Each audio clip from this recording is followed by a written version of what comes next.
Hi, I'm Janet.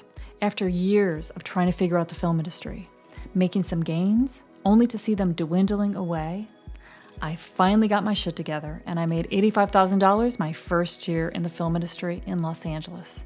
Creating a career in film does not need to be a struggle. You can start in your city. I want to teach you my process and teach you how to do it. You'll see that you really can live that extraordinary film lifestyle that only the film industry can provide. Let's go. Oh, this is hilarious. I love this. Okay. So this is a new podcast. What would you call this? A method, a strategy, a setup? All of it. This is revolutionary setup that we'll have to get somebody to take our picture because looks really silly. Yeah. But I think it might work really well. Yeah. Well, I mean, we'll see. For everyone listening, we have iPhones mounted on laptops pointing at us in the backyard, and we're like, just chilling out here next to the pool. It's amazing. Yeah. The best way to film a podcast. Yeah, you got to have a camera on each of you, and you also have to have good sound. So what we did before, of course, was do it properly with cameras on tripods and each of us mic'd, and then it's a whole setup, and then but I want to be able to just talk to you, on the spur of the moment so I can get the real story from you, instead of trying to get it perfectly. So I think that this can be great because we're just going to have, we have been on purpose not talking about film industry so that we could have this conversation. Because whenever we talk, we're always like, dang, we should have recorded that. Every time. Yeah. I'm like, oh man. All right. So what's been going on, Sir O'Martin? Yeah. So one of the big things is I production designed an indie film from start to finish. And that was a lot of work. I learned a lot. Yes. It was very uncomfortable, outside of my comfort zone. It was a passion project. It was a freebie shoot. Mm-hmm. No one got paid. Mm-hmm. And it was about a month's worth of prep and 3 actual shoot days. Now, the month of prep was not like working 8 days, Correct. Yeah, it was like whenever I had free time, I'd be like working on this thing or like communicating with the director and the DP. What kind of things did you need to do to prepare? So I actually, I was painting with my mom. We painted some paintings that we were using to dress the house to make it look a certain way. Mm-hmm. That was cool. So that was about we worked 4 hours for a couple days. So that was fun. Yeah. Another time I made a prop. Mm-hmm. I had to make this. Originally he wanted a syringe. The director wanted a syringe to inject nutrients into the actor. And so all the prop syringes were too expensive because this is a low budget shoot. And I found a $5 one on Amazon, and he's like, no, that looks too cheap. I don't want to use that one. Can you make one? And at first I was like, what the heck, dude? You want to make a prop? But then I was like, wait, that's what I'm here for. I'm here to learn and I need to do stuff. So that was a mental flip that I had to do. I was like, let me see what I can do. I'll do my best. And so I just went on YouTube and I looked up this cool, it's a science fiction film. So I looked up a cool science fiction version of a syringe. And I ended up buying a Nerf gun and a those travel shampoo bottles that you can take onto airplanes or whatever, the travel sized clear ones. Yeah. So I got some of those, and I just hot glue gunned the travel size thing to the Nerf gun, and I spray painted it silver, and I attached a tube to it to make a practical effect. So on camera, he just puts it to his skin and it drains. But off camera, I'm under the table, draining the liquid into a cup, so. This is so art department. Yeah, it was so much fun. That is so prop master-like of you. Thanks. And it worked. Yeah. And he liked it. And you're under the table during the scene, during this stuff. Yeah. That's pretty cool. Okay. Yeah. Do you have any pictures of that, or can we see that, or can we show that? Maybe. I'll dig for some BTS photos. Yeah. That's one thing that I learned. I didn't take enough photos. As you're working, you know, we always forget to document what's happening, but you will appreciate it so much later. And especially if you're doing production design or art directing or anything with that, you got to have the photos so that you can remember it. You can have it in your portfolio. You can talk about it with other professionals. Oh yeah, actually I did this.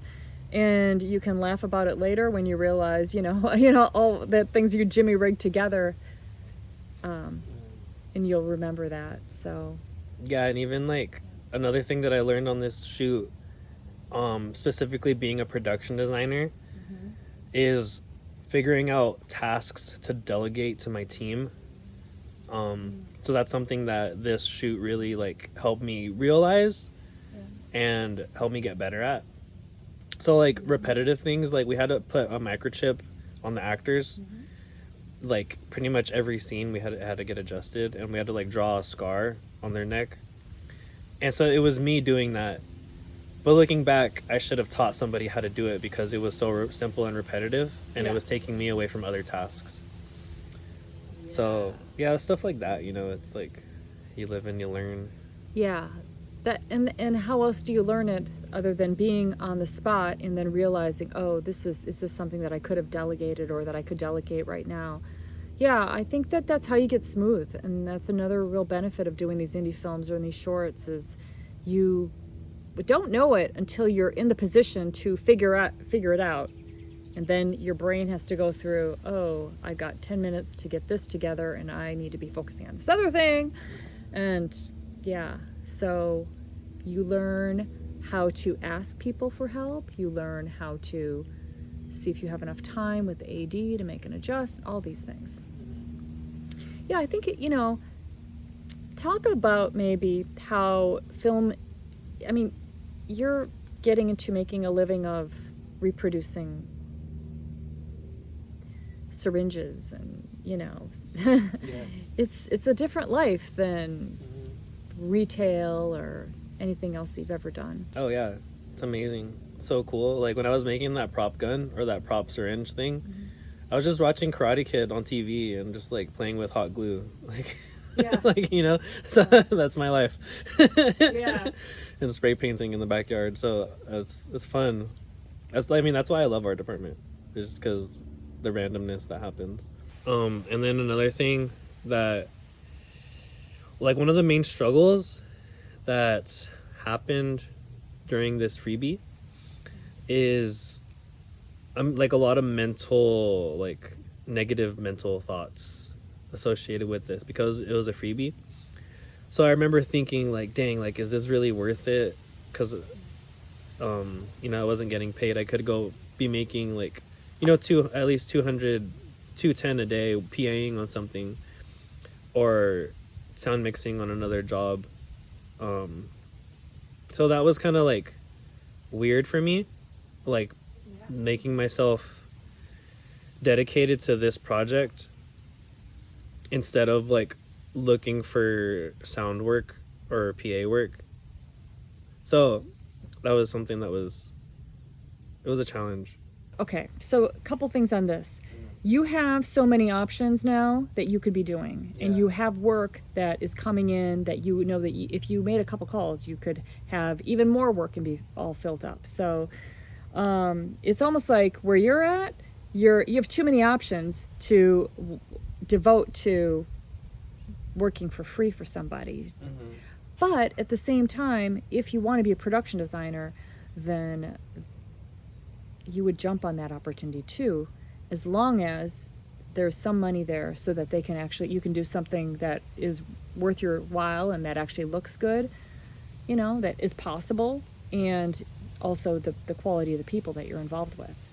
So there's a difference when you're first starting off. You're just happy to have any experience, and you got your retail job or whatever you're doing, and then working on the film set on the weekends, great, fine. You're happy to put in like a month of helping and talking and conversations and all that. But then where you're at is now you have so many places and people that will call you, and that you could be making at least 2 to 450 per day. Now it's like, now you're not as so happy to go and work for free. Yeah, that's what's happening. Yeah. So it all boils down to what you want to do. You know, if you want to be a production designer, then it's a really good idea to just adjust your mind and just be like, no, this is a project that's worth it. They're organized. They've got, I can get what I need out of this. Or you might be selective and say, I'm only going to production design when it's somebody that I want to work with, that has enough money that I can do something with it, and it makes sense for me. Mm-hmm. Yeah, definitely this first one. I felt that, like the way you described the situation you described, where I have all these options, and it was a sacrifice to do this instead of making a couple other calls to work on other projects. But at the same time, I did have that in my mind, like I want to experience this, like I want the experience of production designing a project. Yeah. I want to develop my craft in art department. And that is what is valuable to me. Yeah. So, and I know that maybe like right now it's not going to pay off financially, but it's making me more valuable as a professional when I go onto the next set, whether it's like a big budget or a small budget. And you're right. And you said whether it's a big or small, and both of them give you a benefit from you having production designed a film and having photos and having gone through the experience of it and solving all those problems. Because when you go on a professional set saying, oh yeah, I just production designed something, everybody that's a professional knows that no matter what, they know what you went through. They know what that is. They know what I went and through. They've done it too. So now you got that. They've done that as well. So now you got that in common. You also have lots of things you can talk about, like what you had to solve and how you made that gun, and how, maybe the glue failed and you had to use a different kind of glue, and they're just totally into that kind of conversation. So it gives you a lot of food for conversations with other professionals, which is so good. I mean, just that in itself makes it worth doing. Mm-hmm. So that's good. And then also it gives you this experience, the credit with people, because this is a smaller project, that these people, some of them are definitely coming up. Like they're going to be directors. I mean, where do you think the future comes from? It comes from people that are starting right now and making a movie. Like that's not easy. And hiring professionals at your caliber, that's just not an ordinary, guy that's just like used to shooting music videos on nothing. This is somebody that wrote a script and has their, they're doing it. So you get both of those benefits. Mm-hmm. Yeah, for sure. The connections and the experience. Yeah, the beginning connections that can be coming up, and the experience of doing it that you can talk about on the big professional sets that grows those professional connections on professional sets. I think that most people they think about the first one, where it's like, okay, I'm meeting people that could become directors someday and I can move up with them. Okay, that's obvious. But they're not thinking about the benefit of having the mastery that you're developing that allows you to be seen as an up-and-coming professional by professionals. The mastery that's being developed through actually doing it, getting the hands-on experience and going through the reps. Yeah. Because professionals, everybody wants to be in the industry now. Everybody wants these jobs. Everybody. It's become incredibly competitive and very desirable. Like, who wants to work at a bank now? Who wants to work at a hospital now? Before, like 2 years ago, people were happy doing that, sort of. But now these days, no, everybody wants to be a writer, a director, an actor. So it definitely has changed. And so there's so many people that want to get in the business that are contacting professionals and saying, hey, can you give me a job? Can you give me an opportunity? Well, the professionals are bombarded, and they're going to give opportunities to somebody like you that's out there doing it. Mm-hmm. And they're not going to want to get it actually hurts the relationship when you contact somebody when you haven't done anything. Because it's like, hey, well, why haven't you done anything? Like, you could be out there doing what I did when I got in the business. And I worked for free and learned my shit. So why aren't you doing that? You just want it without doing anything. And that will hurt you. So you're doing it, you're getting experience, and you're doing what they did. That's really good. Yeah, two things I want to say about that. One is that thought of like this will lead to work in the future, because that's been my experience doing the Friends in Film program. Like in particular, like two of my main clients that I get a lot of work from now, a lot of film work now, like the origins of those connections came from freebie shoots. Yes. So I understand how valuable it is to be doing this type of work with what Friends in Film has taught me to generate it into more work. Yeah. So yeah, the combination. Yeah, exactly. So I had that in my mind as I was doing this production design project, and that's what helped me like push through a lot of the negative mental talk. It was like, no, I know this is going to be worth it in the future. Yeah. So I was able to draw from that previous experience. Yeah. And I'm glad that you're bringing up the negative mental talk, because, some people might say, well, that's just, negative talk. But no, it's really just awareness of what is happening in your brain, because all of us are having positive, negative, all sorts of thoughts all the time. And when you're able to watch your thoughts like you're talking about, you're able to see some of the like, oh, is this really going to be worth it? And you're like, then you answer it and you're like, yes, it will be. And then it allows you to show up with a great attitude and actually make the project worth it. Because how many of us have done a project for less money, and then the whole time we're kind of complaining about it in our minds and just being like, yeah, but they didn't have enough money, and this should have been more organized. You can go on this negative spiral, and what are you doing it for? Then at the end you can not have that great of an impression, and so what did you even do it for? I know I've done this, so I'm really glad that you bring that up, because if you're going to do it, you have to manage your mind and do it with a great attitude.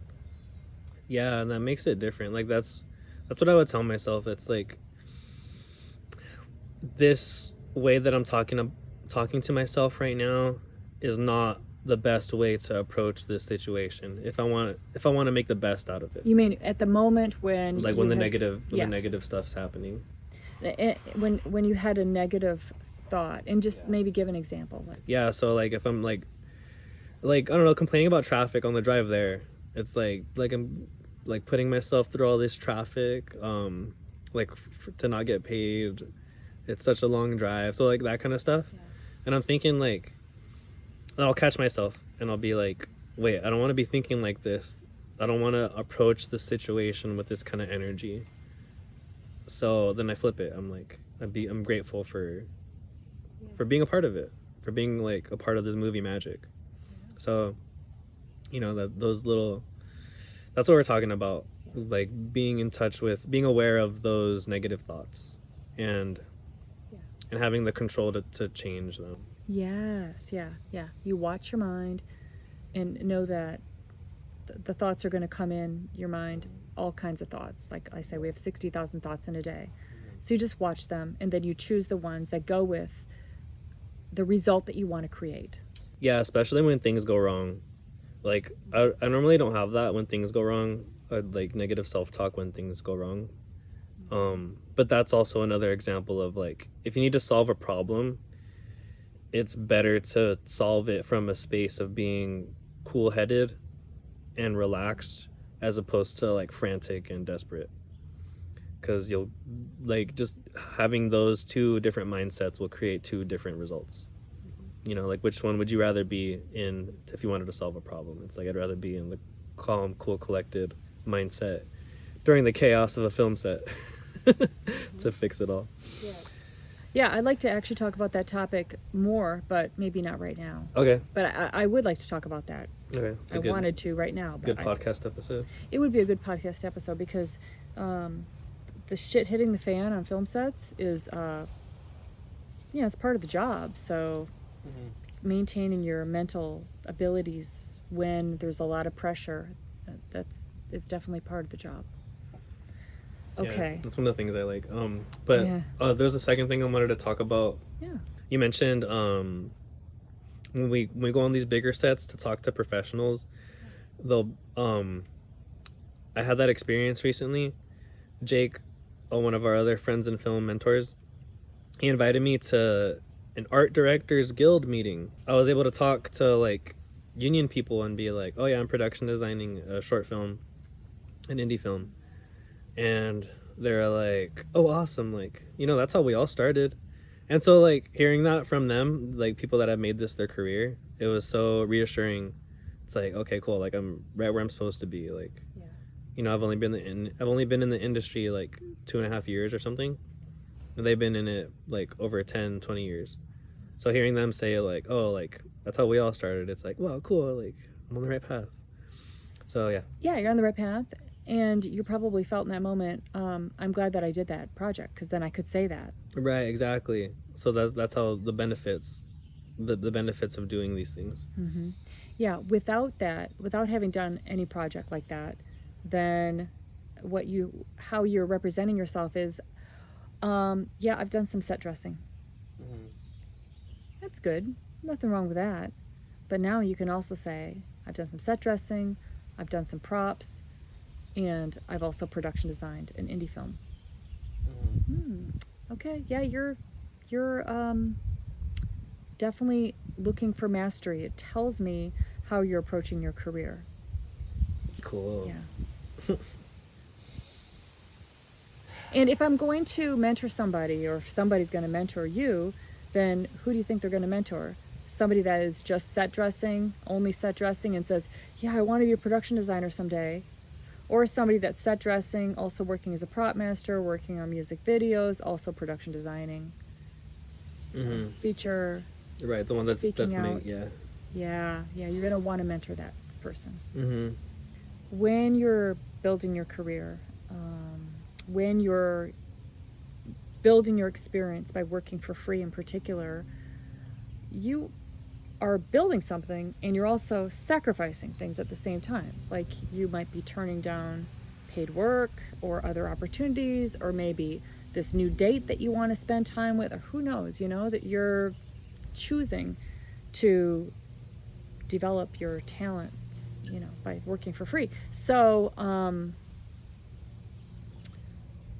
yeah, like looking back, you're always going to know that it's worth it. But in the moment, this is when it helps to hear from somebody like myself, to know that, and Omar, to know that, you know, this is definitely worth it. You should be doing this. This is how you learn. This is how you get that mastery. And then just, you know, work with your mind so that you actually get that experience, because you need it. You need the repetition of the experience. You need to be put in difficult situations. It's not supposed to be easy. It's supposed to be where you've got a bunch of problems and somebody's like saying, no, that's not good enough, and like that's not how I wanted it to look, and then you're going like, oh, I gotta start all over again and I'm not getting paid and all that. It's supposed to be like that. Because on film sets they're gonna say like, no, we didn't like that, we want this, and you're like, okay, great, no problem, let me go find it, figure it out. And so this is how you develop those skills. Yeah. Mm-hmm. On that note, I was set dressing a Mucinex commercial, and we were shooting in a school gym, and so part of our job was to put up these giant strips of vinyl to hide the school's logo, to Greek out the logo. Yeah. And Greek out means to cover it up. Right. Yeah. And so we covered the logo, and then we decided to put 2 more strips on either side, and it was like crunch time, like cameras up, like they're about to light, like they're lighting in that moment, and they're like calling like art department, like how much time you need, like we're gonna get ready to shoot soon. So we put up these 2 strips of vinyl like in a hurry, and then they're like, take it down, we don't like it. And happens all the time. Yeah, and I was just like, oh, okay, like this is the pace that we're at. Okay, like so that it gave me a good taste of like what that professionalism is like. So because I was just like, and then our lead man's like, take it down, but take it down in a way so that in case we got to put it back up, if they decide they actually do want it, we can put it up really quickly. So I was like, wow, okay, all these little insights are very important. Absolutely. That's exactly what it is. Those little repetitions, those little, like, you're like, okay, we're putting this up here right now, but I know very well that they may not use it, or they might want some extra ones and Greek out even more, or expand it beyond, or you kind of start to anticipate what might happen. And then you're ready for it. And that's when you start getting smooth. Yeah, and also like I could see how a lower level thinker would have gotten upset at that. Like what the you're heck not going to be around for very much longer if you're going to get upset because that. Right, yeah, you know what I mean? Yeah, I do. And so I've experienced that mostly on like lower budget sets where like, somebody does something and then they have to change it because somebody doesn't like it or whatever. And then that person has like a sour attitude. It's like, bro, like, it's okay, we all want the best project possible. So anyways, that was a valuable lesson on a separate, still within our department, but separate shoot. So let me ask you. So what else did you learn? Something else that I learned on this production designing shoot, it was learning how to communicate with different personalities, specifically with the director and the DP. And I felt like that was like a big unspoken part of the job, of like the job requirements, is just being able to mesh and everybody like get on the same page about something. And that's something that like, I mean, like logically it makes sense, but actually doing it was totally different. You know what I mean? So it was a brand new experience for me. Okay, give us an example. So the director telling me he wants something to look a certain way. He wants this room to be covered in wires or whatever. And then I get a bunch of cables, and then the DP's coming in, and he's like, okay, we have to put a couple lights here. So now it's covering up the stuff that I made. And so looking back, I'm like, okay, I should have communicated with the DP to figure out how to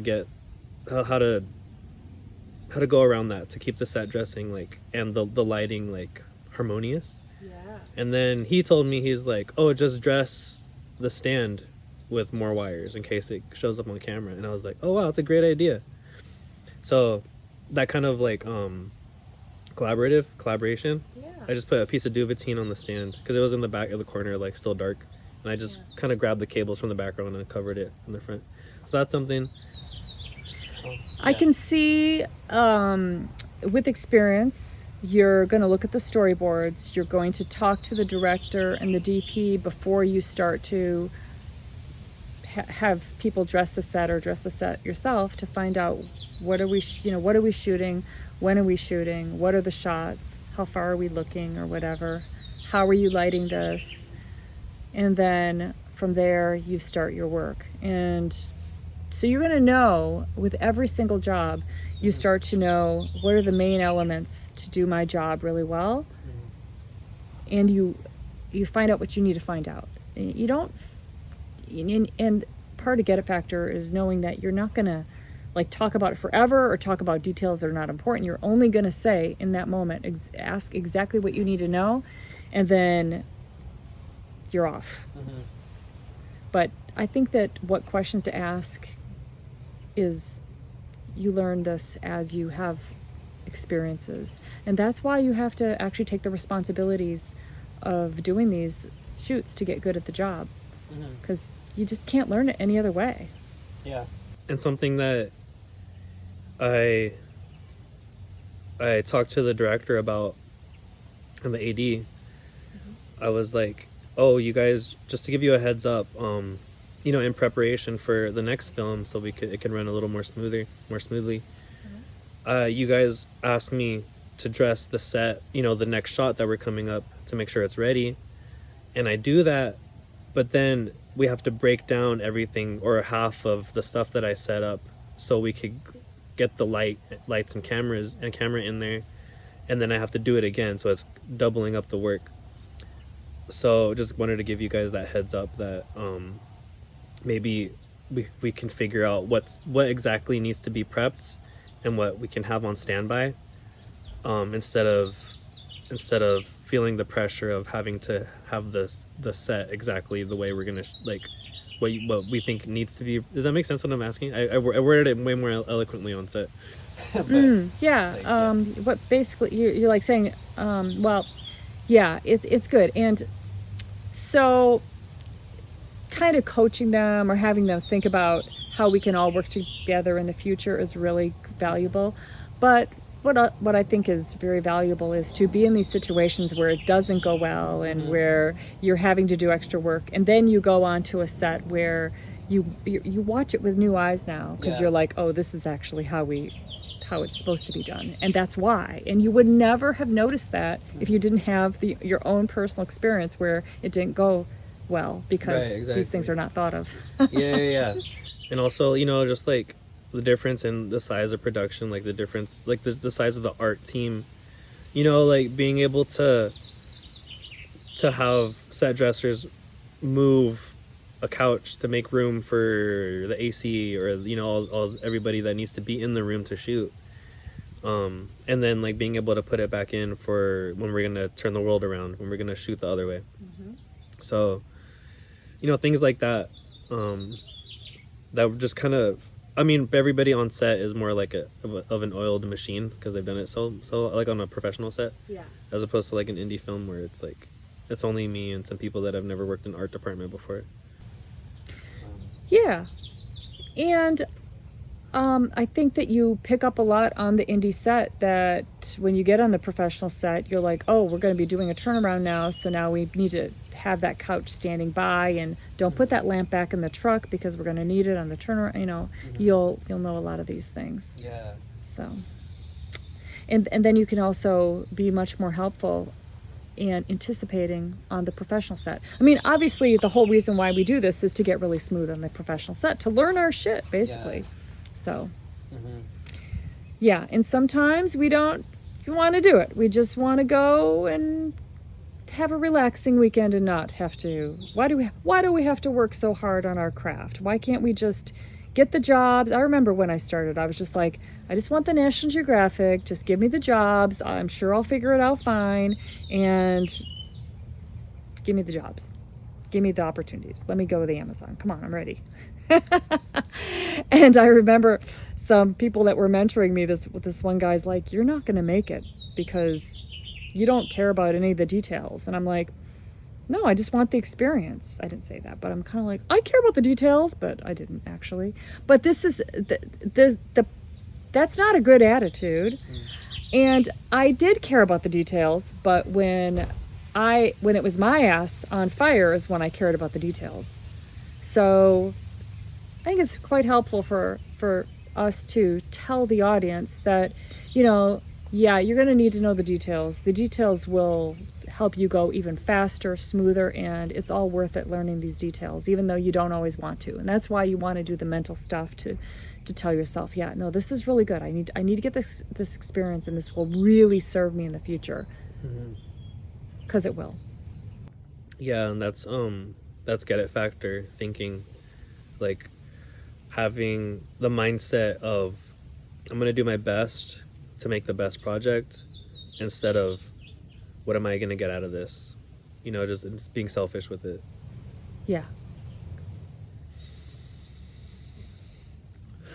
And like who would you rather have on your team? Someone that cares about your project, that's doing their best, or someone that just is doing this for personal gain? Oh my gosh, you know what I mean? That is such a good point. Thank you for bringing that up, because people can tell. And yeah, if I'm the director and I'm putting out my hard, cold cash, I really care to have somebody that actually cares and is thinking about things that I cannot think about everything. So I'm very grateful for people that bring that in. But the same thing is true even on like a big shoot. Like the director cannot think of all the things. So when the director has good people that are working for them that are thinking about, yeah, do we want to get this shot first, maybe, and how will this, and like was just telling me that he was talking with the director to get ready for this show that he's got coming up, and he's like, hey, don't we want to, I mean, what are these characters like, and what would be surrounding them in that environment? I mean, and the director was like, this is a great point. Wow. And he's asking a lot of questions that makes the director round out the characters even more, which is helpful for the director. Yeah. But definitely, as a director, you would want people that would be wanting it to be amazing, and round out those characters that care about the details, that are thinking about the details. Because you can hire people that definitely don't, and then great. But who they really want are the people that care about the project as much as they do, or at least almost as much. You know. Yeah. For directors, everybody wants a shoot to go really well. Every single shoot, no matter what it is, no matter what level director it is. But it's really important, if you're the helm of the thing, that it needs to be really good, because this is how you're going to work on the next project. You know? Yeah. And it feels so good when like you go above and beyond, and then the director's like, wow, like, and he like gives you a hug. that happened to me a bunch of times, and it made it so worthwhile to, you know, because that's me caring about the details, caring about the project, you know, like grabbing the actors really quick and taking a photo of them so I could print it out and put it on the fridge for the kitchen, you know, like, and then and then to have that in the scene. Exactly, yeah, just in the background, and then the director's like, dang, I wish we had more stuff on the fridge, and I was like, oh, check this out, like, and then I take him over there, and he's like, wow, great, like, I don't know when you did that, but awesome. Or, you know, like printing out, and I had to like design a logo to Greek Apple logos and computer logos. Yeah. So I was like putting little decals on stuff. Yeah. And then the director's like, oh my god, like that looks amazing. And then I wanted to cover all the bases, you know. This is totally coming from what your knowledge was from being on these big sets. Yeah, for sure. Exactly. Yeah. All the little details really make a difference. And you know, like things like if we're gonna Greek out a logo or Greek out a brand name, let's replace it with something interesting that'll aid the story, you know. So we had this an old piece, like an old machinery, and so I covered the brand name, and I put like it's part of like his workshop or whatever. So I put like I think I wrote like world peace, and then you can turn the dial to there, and then there's another separate dial. It's like intensity, and like I cranked it all the way up. So it's like that kind of stuff, like that. It probably won't even show up on camera, but like it still adds to the world. Art department is always doing stuff like that. Yeah, they're always making little jokes that probably will never get seen, but they just add this flavor and cleverness. They're such clever people, these art department people. Yeah, that's the pixie dust. That's the movie magic. That we're, you know. Yes. And then one thing about delegating tasks and taking care of the details, I had a PA ask me like what she could help with, and I was like, oh, do you like playing with chalk? And she's like, yeah. And I'm like, I'm gonna send you this link, can you just write formulas and diagrams on the wall? And she's like, yeah, I love math. And so now she's just like so like diligently like drawing on this chalkboard all these formulas and stuff, and like that was super cool, like to because like, you know, it's gonna play on camera. We're not gonna see exactly what the formulas are, but that's gonna be there. That's part of the set dressing. Yeah, it's real. Yeah, that's neat. I think it's very rewarding to piece it together to make it real, look real. Like, what else could we do to make this look more real? Oh, we could add this, we could add that. You know, the bee. I got a bee. We got lavender around here, so the bees like it. Okay, so That would be one good episode right there. Yeah, should we wrap it up with Yeah. a summary or something? Or Yeah. like key takeaway?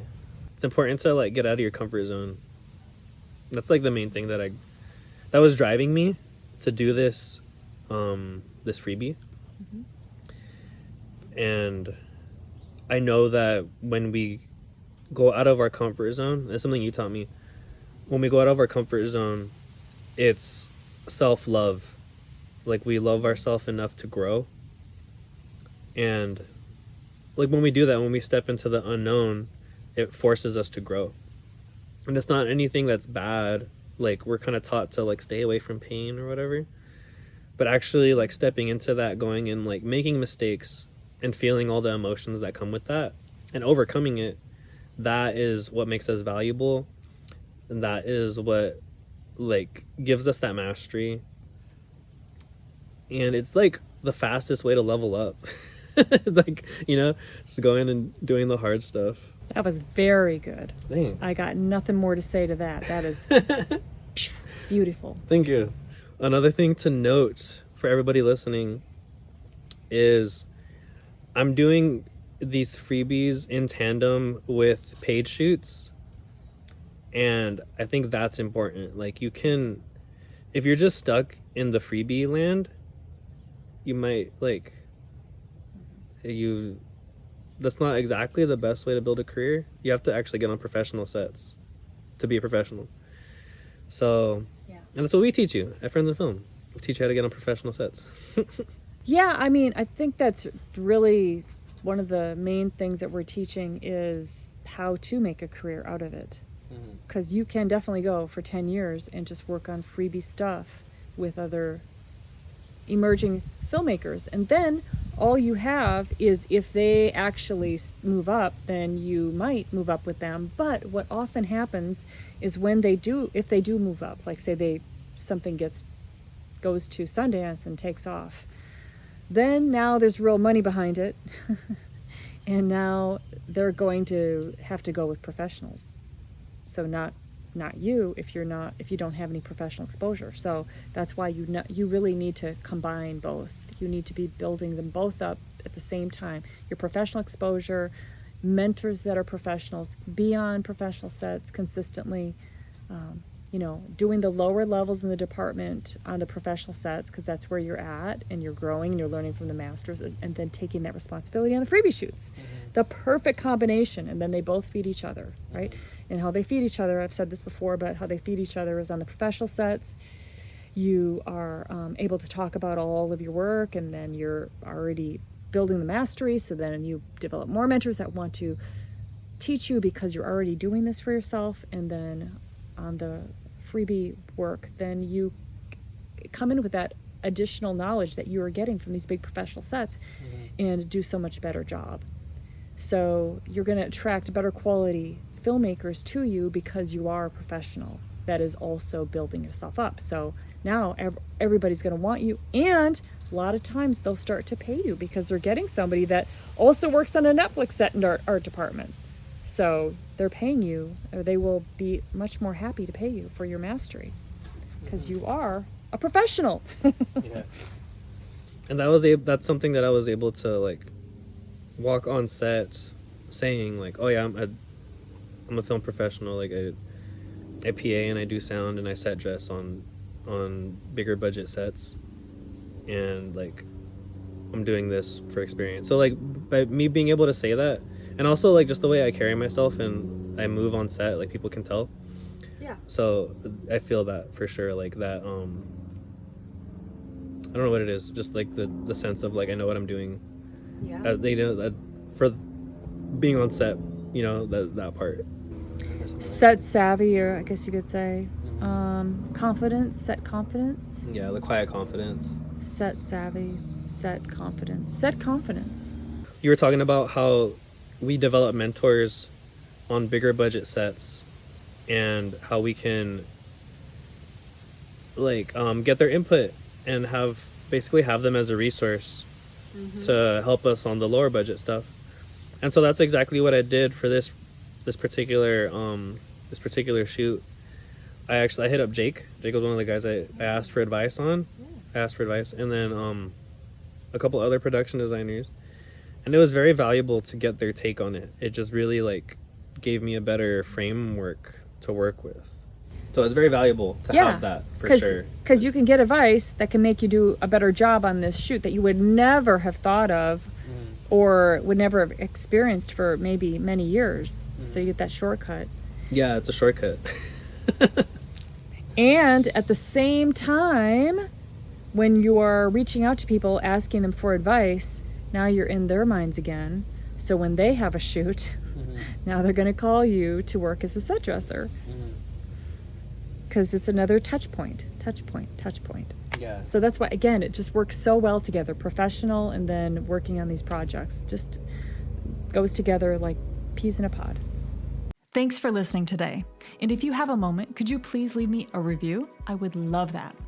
And make sure you head over to friendsandfilm.com/join and sign up for my free mini course on what you need to know to find opportunities and start making film and acting work come to you. I'll see you next week.